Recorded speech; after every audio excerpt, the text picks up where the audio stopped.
আরি গরে বাজান তোরে লাইগা রে আছে না নাই? এরা যে কত বড় হিংসুক আর কত বড় জাতের ভণ্ড সিলেটবাসী ইতিমধ্যে তার প্রমাণ পেয়েছে।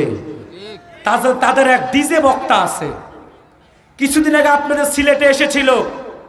সেখানে তার আগে, তার আলোচনার পূর্বে একজন আশেক সাহেব কেবলা ফুলতুলির শানে একটা মরসিয়া গাইতেছে, একটা শানে ফুলতুলি গাইতেছে।